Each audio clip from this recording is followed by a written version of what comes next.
Olá, sejam bem-vindos. Eu sou a doutora Rafaela Tridapalli, diretora técnica do Centro de Promoção e Atenção à Saúde da Unimed Blumenau, e esse é o segundo episódio do Unimed Talks Prevenção e Saúde, o nosso canal para levar informação de qualidade para todos.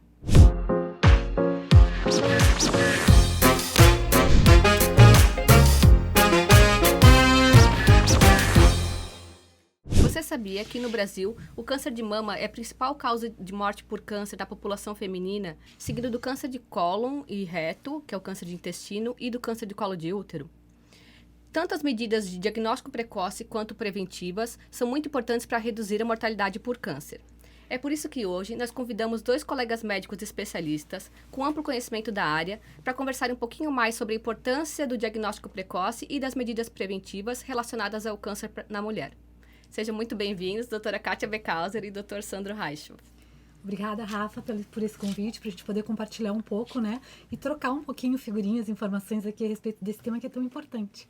Eu queria já começar pedindo para que vocês se apresentem, para quem está assistindo possa conhecer um pouquinho mais sobre vocês, sobre como vocês atuam hoje na medicina. Obrigado, Rafa, pelo convite, né? Obrigado aí pela companhia da Kátia também. Eu sou Sandro Reichel, oncologista clínico, né, e professor também da FURB de Oncologia. E vamos tentar aqui colocar algumas coisas que devem fazer sentido para a pessoa poder se prevenir e evitar que apareça algum tumor desses na sua pessoa e nos familiares também. Isso, eu sou Kátia Beckhauser, eu sou mastologista, ginecologista, sou professora da FURB há 27 anos, o que me condena né, de tanto tempo. E estou aqui para poder contribuir junto com o Sandro e com a Rafa a respeito desse tema que é tão bacana e tão próprio agora para outubro, né, que a gente tem Outubro Rosa. É verdade. Então, assim, estima-se que 80% a 90% dos cânceres sejam por causas externas que não fatores genéticos, né? As medidas preventivas visam justamente incentivar para que se haja em cima desses fatores e se previnam o câncer futuramente. Semana passada nós fizemos a gravação do podcast sobre saúde cardiovascular e a gente comentou bastante sobre os fatores de riscos modificáveis relacionados à saúde cardiovascular. Hoje eu queria que vocês conversassem um pouco sobre quais são as medidas preventivas e as orientações relacionadas ao câncer na mulher. Então, olha só, esse assunto é muito legal, né? Porque até um tempo atrás a gente achava que a parte genética do câncer era a parte mais importante. Né? Até que se estudou todo o projeto Genoma, que a gente codificou todos os genes.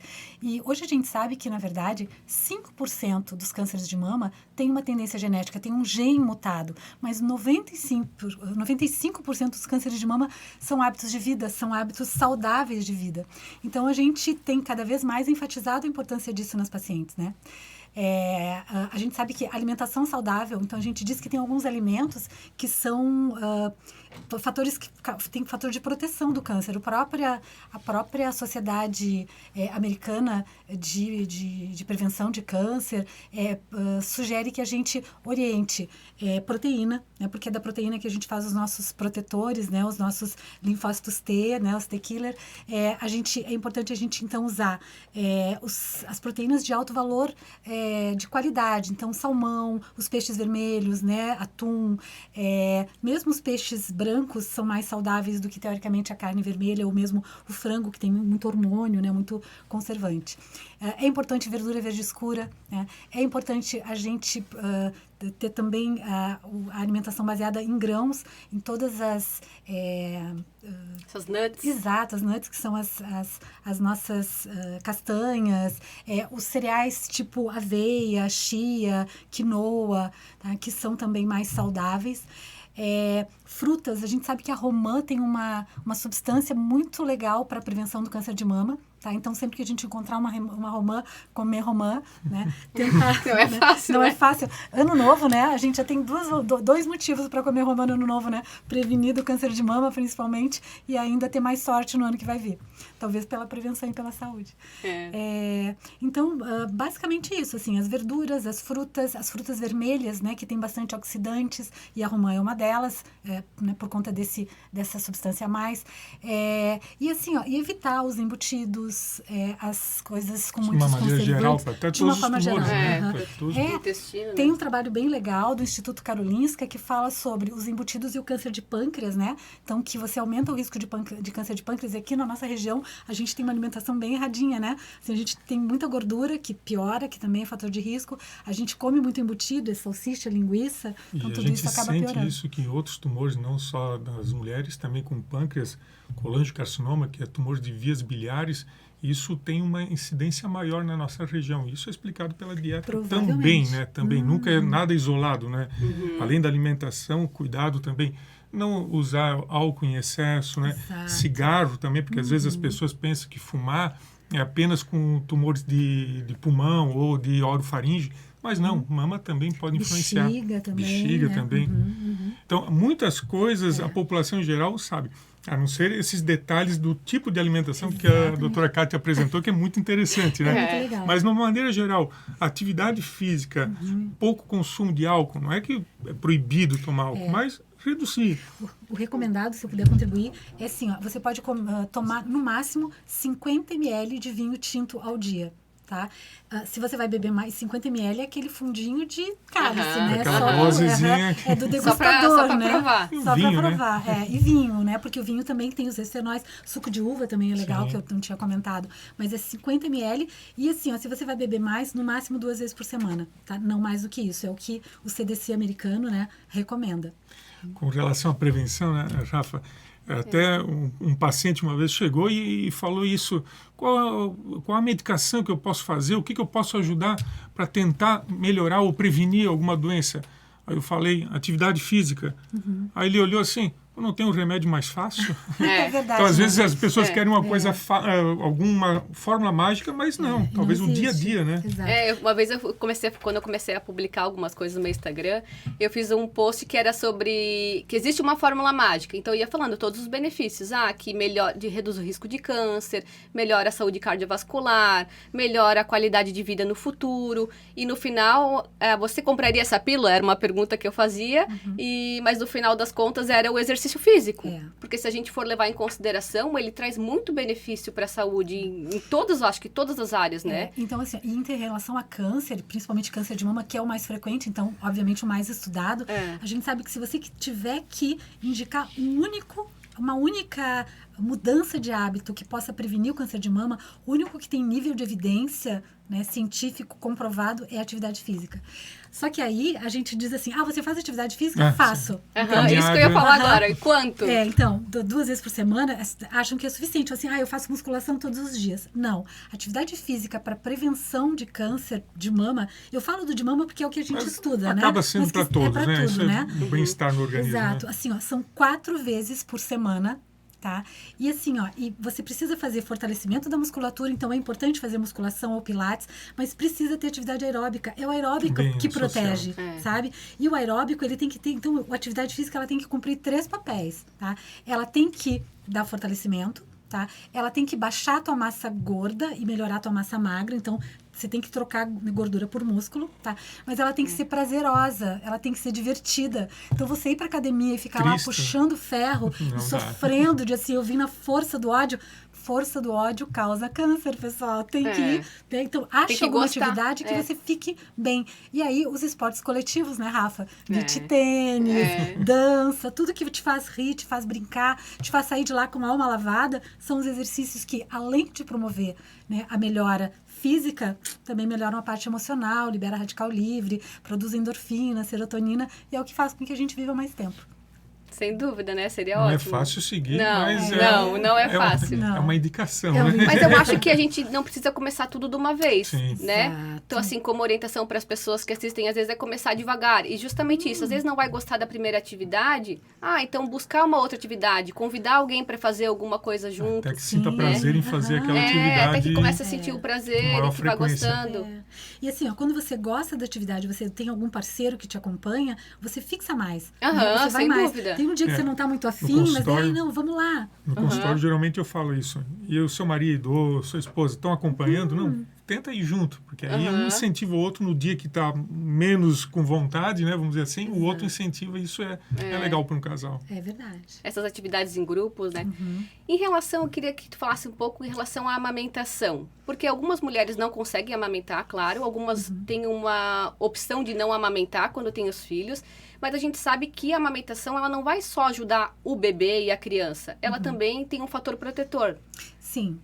A gente diz assim, que teoricamente, a gestação em si é um fator de risco para o câncer de mama, porque você tem um pool de hormônios. Então, se você passou por uma gestação e não teve um câncer, teoricamente é porque você já tem menos risco do que aquela população mais... que teria um gatilho para ser desencadeado. Tá? E aí, o fato de você amamentar depois, você faz uma baixa hormonal. Então, quando você tem uma diminuição dos hormônios, quanto mais tempo essa diminuição hormonal, que é o que acontece na amamentação, teoricamente maior a tua proteção, tá? Mas eu brinco que, assim, hoje, os fatores reprodutivos, que é, né, as mulheres terem quanto mais filhos, maior a proteção, quanto mais tempo de amamentação, já é uma questão que está ficando um pouco de lado, porque a maioria das mulheres está tendo 1 ou 2 filhos, então não mais tem mais. Também. Mais tarde, né? Então, hoje a gente está acreditando menos nos fatores reprodutivos. A gente dizia que mulheres que menstruavam mais tarde, que entravam em menopausa mais cedo, tinham menos risco de câncer de mama, mas a gente fez um trabalho na FURB, né, um tempo atrás, assim, mostrando que a 100% das mulheres que participavam do nosso trabalho com câncer de mama não estavam usando reposição hormonal, entende? E tinham uma média de 3 filhos. Então, é importante, mas a gente tem que focar no que a gente está falando de hábito de vida mesmo, sabe? Até porque a gente brinca que, assim, quanto maior a quantidade de filhos, mais problemas, mais estresse. Menos tempo em atividade física. Mas também tem a parte das energias boas, também tem. Brincadeira, né, Raia? Tem as duas coisas, Uma coisa legal que a gente podia comentar aqui, que eu acho que é importante, é sobre sono, né? E sobre diminuição do estresse. Não, por favor. Então o sono também, assim, esses dias eu vi o Karnal falando na TV que ele, no podcast também, que ele dorme 5 horas e para ele tá ótimo. E a gente sabe que não é verdade. Assim, a gente precisa de 7 a 9 horas do sono para você fazer toda a tua regeneração celular, para você fazer rememoração dos fatos, então, né, diminuir risco de Alzheimer e de demência. Então, o sono é super reparador. E a gente precisa dormir de 7 a 9 horas. E a gente não vê isso, né? Muito nas nossas pacientes. Não, até para a saúde mental, eu acho que as pessoas, às vezes, começam a ter um quadro de depressão, querem tratar e não se preocupem em primeiro arrumar o sono, que isso a gente sabe que influencia bastante, né? Então, não só no câncer, mas em outros fatores. E vão se medicando e não prestam atenção nas pequenas coisas, né? E eu acredito que com a tecnologia isso tem dificultado cada vez mais o sono bom, porque nós somos muito estimulados. Ou é na televisão com vários canais, ou agora no celular que vem informações toda hora, ou quando essa informação está boa, tu já muda para outro canal. E isso deixa o teu cérebro tão estimulado que se você faz antes de descansar, antes de dormir, isso deixa muito ativo e dificulta. E talvez com essas mensagens que tu recebe antes de dormir, faz ter um insônia, acordar de madrugada, pensando nessas situações. Prejudica. Assim, aquela olhadinha no celular antes de dormir, né, não é tão saudável. Né? Mas sabe que eu vejo que hoje a indústria, digamos no geral, eu vou falar um pouco da Apple porque o que eu uso é o iPhone.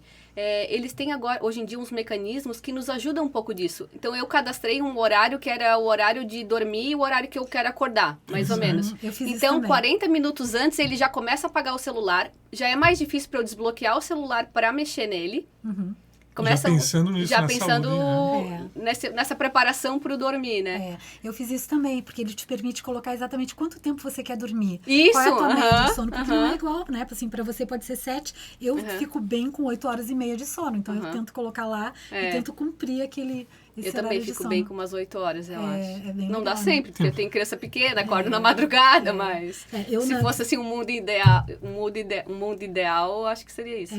Eu tento organizar minha vida para conseguir, né, dormir 11h30, meia-noite, acordar 8, 8h30. Tem tipo mundo... Eu não posso falar porque eu não sou tão organizado nesse ponto, infelizmente. Mas sabe que depois que eu comecei a ler um pouco mais, até que a gente está fazendo podcast, que até a gente começa a repensar nossos hábitos. Porque a gente está aqui como médico passando informação, mas não é perfeito também dentro da nossa rotina. E daí eu acho que é isso que vale, a gente escutar isso, nós também escutarmos, né? E tentarmos colocar no nosso dia a dia. Eu lembro que já faz um tempo que eu faço atividade regular 2 vezes por semana.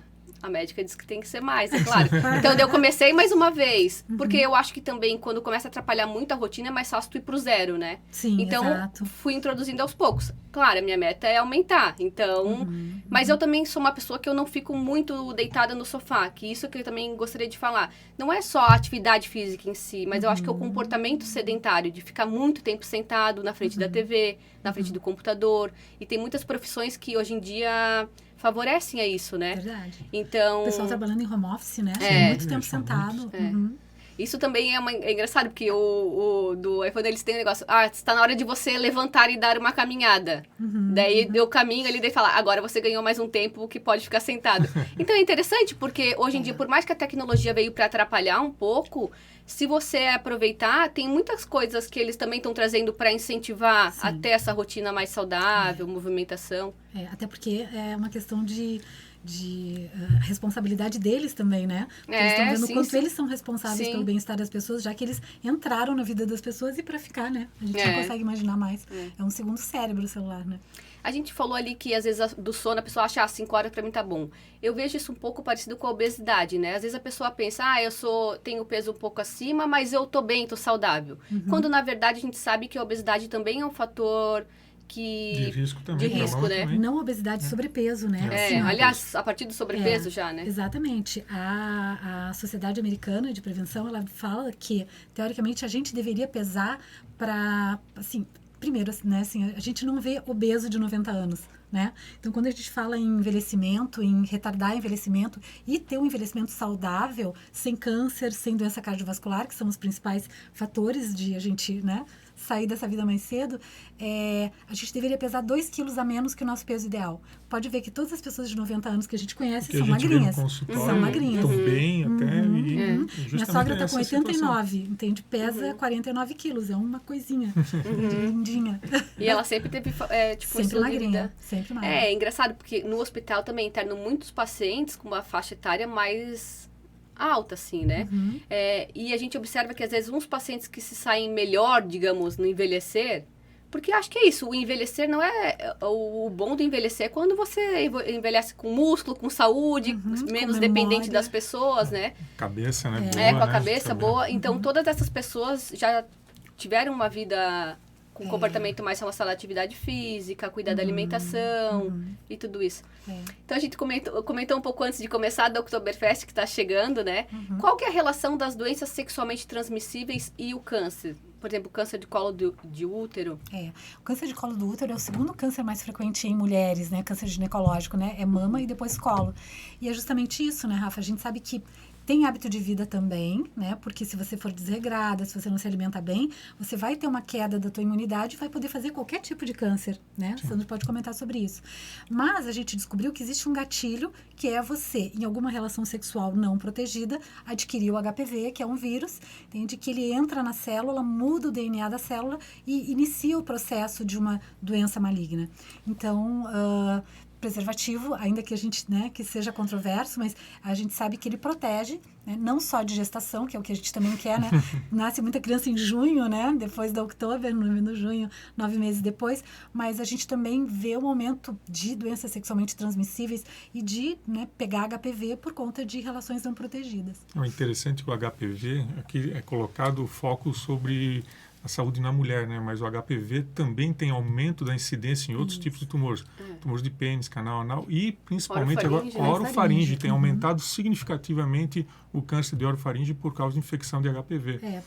Então, isso é muito oral, né? Justamente sexo por sexo oral, né? Então, isso é um outro dado que é importante a gente incentivar as crianças, os pré-adolescentes serem vacinados para HPV também, para evitar isso, né? Isso que eu comentar, que a gente tem a vacina do HPV, né? Como é que é essa indicação, como que seria... O Ministério da Saúde tem um programa, né, de vacinação dos adolescentes, tanto meninos como meninas, né? Porque a gente imagina, todos os primeiros trabalhos a respeito da vacinação do HPV eram... preferencialmente você tem que pegar a pessoa quando ela ainda não adquiriu o vírus, para você ter um fator de prevenção. Mas hoje a gente já estudou muito essa vacina e a gente sabe que você pode sim, o ideal é que você pegue antes que a criança, né, vá iniciar atividade sexual e adquira o vírus, mas mesmo nas mulheres mais velhas e homens mais velhos, você pode conseguir uma diminuição do tempo de atuação do vírus no teu organismo. Isso, porque é relacionado a uma infecção persistente Reduz por o ele. ciclo. Exatamente. Então, você faz não é uma prevenção primária, mas até uma prevenção secundária. Você acaba destruindo o vírus, a vacina ajuda a destruir o vírus, melhora a tua imunidade, para que você consiga destruir o vírus antes que ele altere a tua célula. E é bom lembrar que é para os dois, né? Para as meninas e para o menino também, essa vacina, né? Eu teve uma situação quando começou a ser distribuída, se eu não me engano, só a menina. E o meu filho, que já tinha escutado isso em casa, e ele tinha não sei que idade, ele falou para o professor quando fizeram a primeira campanha no colégio, para as meninas vacinar. E aí ele perguntou, e por que não os meninos também não, né? E aí o professor e os alunos tudo riram dele. E ele ficou chateado, chegou em casa, pais falaram que lá não pode. Aí eu expliquei, não, pode sim. Pode, então, mas era o início, deve. né? Pode e deve ser feito, e atualmente é isso que acontece. Exato. Mas para ver que o início, como faltou conhecimento ser explicado para a população em geral, e ainda falta, né? Acho que deve ser eu acho que às incentivado vezes isso. eu já ouvi comentários de que algumas mães têm tabu de indicar para os filhos tomarem, como se fosse estimular a prática sexual dessas crianças e adolescentes mais cedo. Mas é muito o contrário. O ideal é que se faça isso para proteger quando qualquer for infecção, vir a ter a relação sexual, né? Exatamente. E outra coisa, a gente está falando de relação sexual com penetração, mas muitas vezes os adolescentes acabam não tendo relação sexual com penetração, encosta o pênis na vagina e acaba adquirindo o HPV da mesma forma. Né? Então, mesmo que não tenha penetração, você pode adquirir o vírus, tá? E acabar o vírus, ele não vai ficar paradinho ali do lado externo, ele pode, assim como o espermatozoide, né, permear a vagina e acabar contaminando o colo e fazendo o mesmo estrago. Ou até câncer de vulva do lado externo da também, vagina. E por que é bom que é importante essa prevenção? Porque uma vez instalado um câncer de cólon, o prejuízo é considerado muito maior, é óbvio, né? Então, doença metastática, o dano que o paciente tem que fazer, quimioterapia, radioterapia, tudo isso é evitado com uma vacinação em tempo certo. E o mais triste é que, assim, o câncer de colo do útero, ele é um dos tumores mais frequentes em países em desenvolvimento. Em desenvolvimento. Tá? Por quê? Porque não vacinam e porque não fazem preventivo de câncer no tempo correto, não conseguem atingir uma população para câncer, para coleta de preventivo. Então, porque assim, HPV, né, os americanos, a incidência de câncer de colo do útero nos Estados Unidos menor, e no Canadá é muito baixa. Agora, com a vacina, está mais baixa ainda. Mas então, né, antes da vacina eles não tinham HPV? Já eram baixos antes da vacina. Não tinham HPV? Tem do mesmo jeito que a gente. A diferença é que eles têm um rastreamento através do preventivo de câncer muito melhor que o nosso, tanto nos Estados Unidos quanto no Canadá. Então, eles descobriam as lesões do colo do útero quando ainda não era um câncer invasor e faziam... malignas, né? Exatamente. E faziam um tratamento que a gente faz com conização, né? Que hoje a gente vê, hoje a gente consegue já. A nossa população é uma população privilegiada. Sul do Brasil, a gente tem um sistema de saúde que consegue pegar muito o câncer de colo quando, né? Na verdade, não o câncer, as lesões pré-invasoras do colo. E aí a gente consegue fazer muito diagnóstico precoce. Mama também, né? Por conta da mamografia, do diagnóstico precoce. Na verdade, assim, a mama a gente faz o diagnóstico precoce, mas o colo de útero a gente consegue fazer justamente uma prevenção realmente, porque diagnostica antes de se tornar câncer. São poucos tumores que a gente consegue mesmo fazer uma prevenção, vamos dizer assim, no dia a dia, né? E por mais que o exame ginecológico não seja o exame mais agradável, né? De você ter que colocar um espéculo, coletar material, mas, nossa, ele é salvador, literalmente, né? Porque através do preventivo de câncer, da copistologia oncótica, a gente consegue fazer o diagnóstico e tratar antes que vire um câncer. Então, puxa, né? E a gente ainda tem pessoas... Eu acho que tem pessoas que não querem fazer, ou que esquecem, ou que deixam para fazer, né? Não fazem, né? Tá. Eu acho, sim, que vocês vão poder falar isso melhor. É muito triste quando a gente perde um paciente. Nossa. Mas eu acho que uma segunda questão triste pra gente é quando vê que chegou aquele paciente que podia ter chegado um pouco antes, e a gente poderia ter feito alguma coisa antes de estar já numa lesão tão avançada. Principalmente pacientes jovens, né? Verdade. Assim, aquela paciente que chega no consultório, você pergunta, quanto que você fez o último preventivo de câncer? Ela diz, faz 10 anos. Assim, até examinar, Até ter certeza de que não tem nada, dá um nervosinho, Assusta, né? Porque você quer que a paciente esteja bem. Então, quando você examina e vê que, né, tem nada na mama, não tem nada no colo, coleta preventiva, a princípio, né, o colo tem um aspecto normal, a gente já, ufa, aí você pode dizer assim, olha, apesar de você não ter sido previdente, né, mas ainda bem não tem Deu nada. sorte, que é sorte, né? E o interessante é que esse diagnóstico precoce é feito em ambulatório, posto de saúde, consultório. Não precisa de grandes equipamentos caros de primeiro mundo, sofisticado, não. É resolvido em forma fácil, né? Hoje no SUS as enfermeiras coletam preventivo, né? E coletam muito bem. Então o papo tá muito bom, mas vamos encerrando esse episódio por aqui, pra gente continuar a falar um pouco mais da importância do diagnóstico precoce no próximo episódio, pode ser? Com certeza. Esse foi mais um episódio do Unimed Talks, Prevenção em Saúde, o nosso canal para levar informação de qualidade para todos.